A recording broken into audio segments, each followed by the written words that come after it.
Assalamualaikum dan salam sejahtera. Bertemu lagi kita dalam channel Cikgu Pian. Kali ini satu lagi isu berkaitan dengan kaki tangan awam, terutamanya guru yang akan kita perbincangkan, iaitu berkenaan dengan spesifikasi tanda nama atau name tag kaki tangan awam, yakni guru, mengikut pekeliling yang dikeluarkan oleh kerajaan. Okey, sebelum itu, mari kita lihat beberapa isu berkenaan dengan name tag atau tanda nama bagi kaki tangan awam atau guru di negara kita.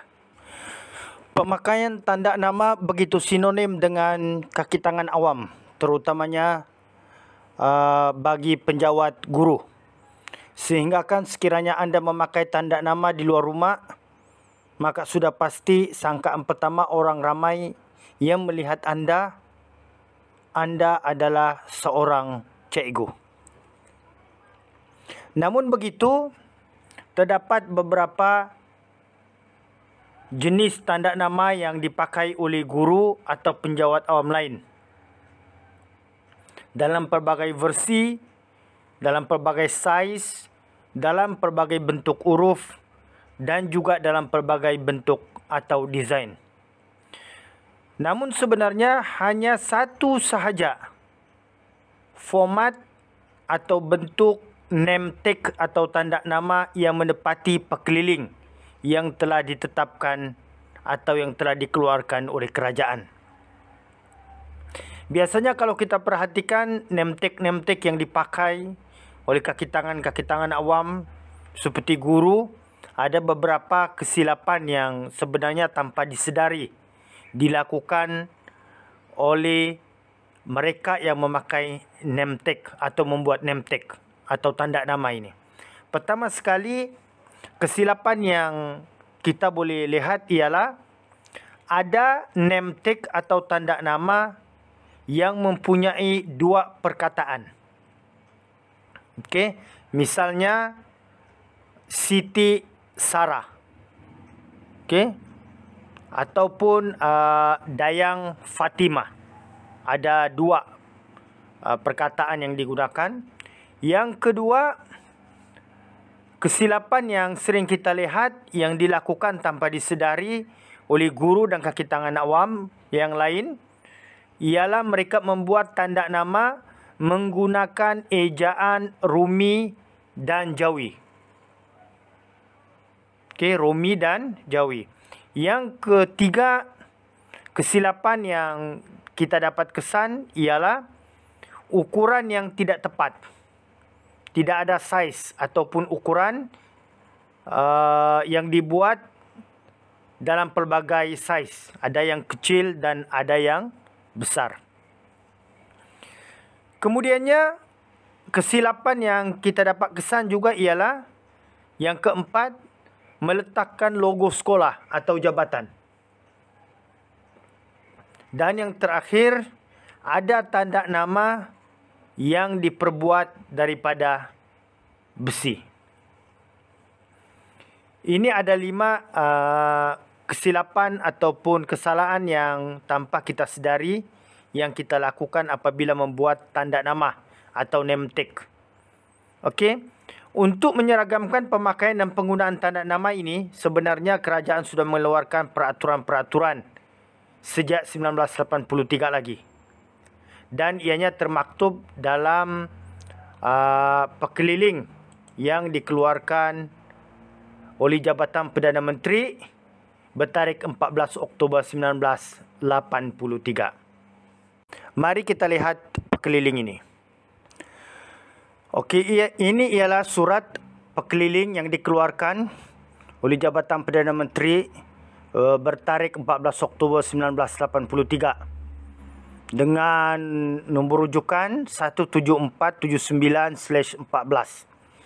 Surat Pekeliling Am Bilangan 8 tahun 1983, semua ketua-ketua setiausaha kementerian, semua ketua-ketua pengarah Jabatan Persekutuan, semua ketua-ketua badan berkanun. Pemakaian tanda nama.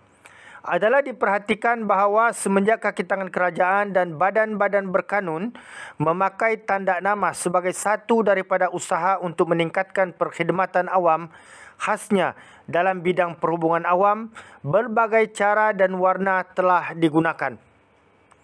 Untuk menyeragamkan pemakaian dan penggunaan tanda nama ini, peraturan-peraturan berikut hendaklah diikuti. A. Semua tanda nama hendaklah dibuat daripada plastik dengan huruf berwarna putih, berlatar belakangkan hitam dan berukuran 7.5 cm kali 2.5 cm. Seperti contoh yang dilampirkan. Okey, kita akan lihat contoh ini nanti. Yang kedua, hanya satu nama sahaja digunakan. Di dalam name tag itu yang dibenarkan hanya satu nama sahaja. C. Tidak ada huruf atau saiz yang dikenakan, dan sekiranya ejaan nama itu berlebihan, ia hendaklah dipendekkan atau dikecilkan untuk dimuatkan ke dalam ukuran tanda nama yang telah ditetapkan. D. Gelaran-gelaran darjah kebesaran, keturunan, profesion, akademik atau initial tidak boleh ditulis. Okey, tidak boleh ditulis dalam tanda nama itu. Contohnya Dr. Ahmad Kasim. Contoh. Jadi doktor itu tidak perlu ditulis. Okey. E. Nama jawatan dan logo jabatan juga tidak harus dimasukkan dalam tanda nama berkenaan. Jabatan-jabatan yang hendak menggunakan logo jabatan, ianya hendaklah diadakan secara berasingan dari tanda nama. Okey. Seterusnya, yang keenam atau F, tanda nama hendaklah disematkan di baju di dada sebelah kiri. Okey. Hendaklah diletak atau disematkan di dada, di baju di dada sebelah kiri. Bukan di sebelah kanan. Okey. Yang terakhir, tanda nama hendaklah diasingkan dari pas keselamatan. Maksudnya pas keselamatan ini lah biasa kita akan pakai pas keselamatan yang bekerja. Misalnya pengawal dan juga kad-kad pas keselamatan untuk memasuki suatu kawasan atau suatu majlis tertentu. Jadi ianya perlu diasingkan. Okey. Perkara 3, pesanan permulaan bagi anggota jabatan-jabatan yang baru sahaja hendak menggunakan tanda nama dan bagi jabatan-jabatan yang terpaksa menukar tanda nama bagi mengikut peraturan-peraturan yang tersebut di atas, bolehlah dibuat dan dibayar daripada peruntukan jabatan masing-masing. Bagi menggantikan tanda nama yang rosak atau hilang, mereka yang berkenaan hendaklah membayarnya sendiri. Okey, ini adalah pesanan permulaan lah bagi jabatan-jabatan yang baru hendak membuat tanda nama ataupun yang terpaksa menukar tanda nama bagi mengikuti peraturan yang tersebut yang di atas itu, boleh dibuat dan dibayar daripada peruntukan jabatan masing-masing. Tapi bagi yang mengganti tanda nama yang rosak atau hilang, ini orang yang berkenaan lah yang akan membayar sendiri. Okey, perkara 4, perubahan pada tanda nama yang seragam ini bolehlah dibuat secara berperingkat-peringkat mengikut kemampuan jabatan masing-masing. Dengan ini adalah diharapkan tidak lagi timbul kekeliruan berkenaan dengan penggunaan dan pemakaian tanda nama. Okey, surat ini, perkeliling ini ditandatangani oleh Ketua Setiausaha Negara. Okey, mari kita lihat lampiran yang disertakan. Inilah lampiran yang disertakan ini berkenaan dengan saiz name tag atau tanda nama. Okey, untuk ini saiznya adalah 2.5 cm Okey, panjangnya adalah 7.5 cm. Dan manakala saiz perkataan di sini tidak ditentukan besar atau kecil saiznya, bergantung kepada nama itu. Okey, jika nama itu panjang, bolehlah kecilkan saiz perkataan ini atau huruf ini supaya nama itu muat dalam saiz yang sudah ditentukan, saiz standar nama ini.